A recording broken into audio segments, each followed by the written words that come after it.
What is the City of London, and how does it differ from, well, London?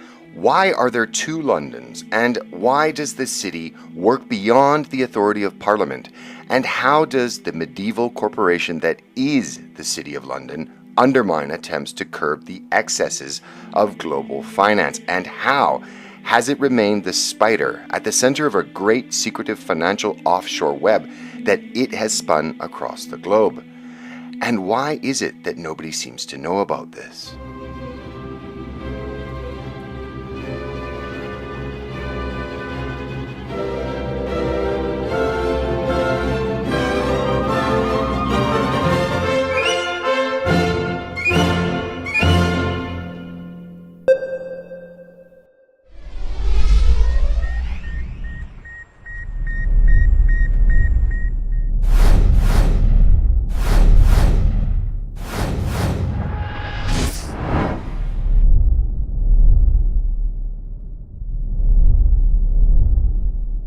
The city-state is not a new concept. Probably the most famous examples were those from ancient Greece, Sparta, Corinth, Athens, but they do survive to the modern day, with examples being such as Singapore, Hong Kong, the Vatican, Washington, D.C., and the City of London, or its official title, the City of London Corporation. The City of London is a very murky and nebulous ancient creation. And the most important thing to remember is that the City of London is not the same as the London metropolis or Greater London. The city was founded by the Romans more than 2,000 years ago, and the wall, or what's left of it, that they built still demarcates the city's boundaries, that and a bunch of little dragon statues. 1,000 years later, William the Conqueror gave sovereign status to the city, allowing it to continue enjoying separate rights and privileges so long as it recognized him as king. And it was the kings that succeeded William that decided to build their new capital city and name it Westminster, very close to the City of London. The square mile, or the City of London, lives inside of the city that grew around it, also named, but at a much later date, London. Despite these confusingly close names, the two Londons have separate city halls and elect, in a very different way it must be pointed out, separate mayors who collect separate taxes to fund separate police forces who enforce separate laws. The City of London has its own flag and crest, while London proper has neither. The mayor of the City of London has a snazzy title, the Right Honourable the Lord Mayor of London, and he gets to ride around in a golden carriage wearing period costumes. He even has an annual parade in his honour, while the Mayor of London doesn't have any of these. And it should be noted that the Mayor of London has no power over the Lord Mayor of London. But what's extremely important to point out, and is unique, is that the City of London is a corporation, and this corporation is older than the United Kingdom itself by several hundred years.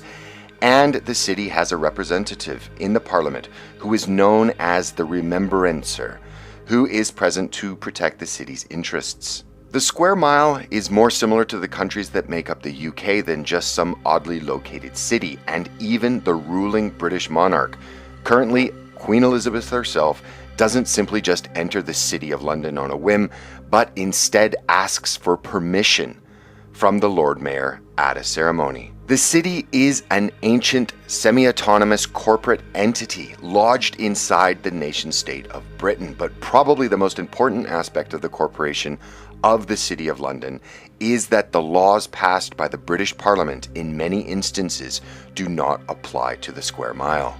The corporation also has its own interesting political system as well.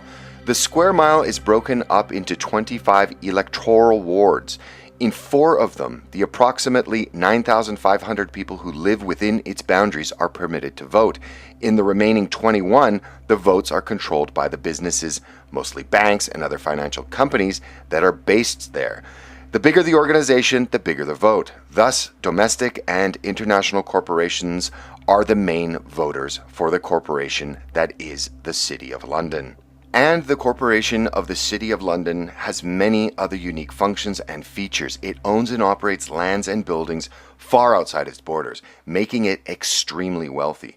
It also possesses a vast pool of cash that it can spend as it wishes without any democratic oversight, as well as expanding its enormous portfolio of properties. It uses this money to lobby on behalf of the banks, for looser regulations of the financial industry, and for the liberalization of banking within the square mile and beyond.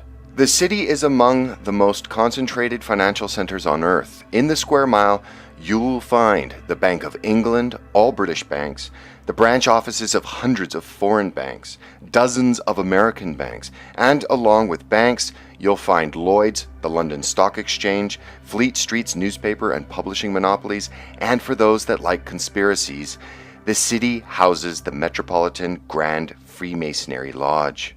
But more important than that is that the City of London Corporation is at the center of a great, secretive financial offshore network that spans the globe. Few people care that London has a mayor and a Lord Mayor, but they should. The corporation is basically an offshore island tax haven, and instead of being surrounded by water, like the Cayman Islands for example, the city is surrounded by the sea of urban sprawl that makes up Greater London. The corporation's being a state within the state of Britain is just one element of the offshore story, and it is by no coincidence that the square mile that generated the capital for the British colonial adventures of old lies in the capital city of what was once the greatest world empire, and has become the center of a large part of the modern global offshore system. The city has exploited its remarkable position to establish itself as a kind of offshore state, a jurisdiction of secrecy with little political and regulatory oversight. The square mile controls the network of tax havens housed in the UK's Crown dependencies and overseas territories. This semi-autonomous state within London is in a position to launder all of the ill-gotten cash of oligarchs, kleptocrats, gangsters, and drug barons. Even in places such as Hong Kong and the Bahamas, which Britain no longer controls, still feed billions in business to the city that they shadily collect from around the world. Haven't you ever wondered why London's damp, cramped, red brick, two-tapped housing, where double-pane glass is seen as a luxury, is worth more than the entire Brazilian economy? Dirty money needs somewhere to be laundered and parked. Even more glaring to the outsider is that the city has made the effective regulation of global finance almost impossible, and shows how the semi-autonomous nature of the city has even allowed American banks to evade the rules set by their own government.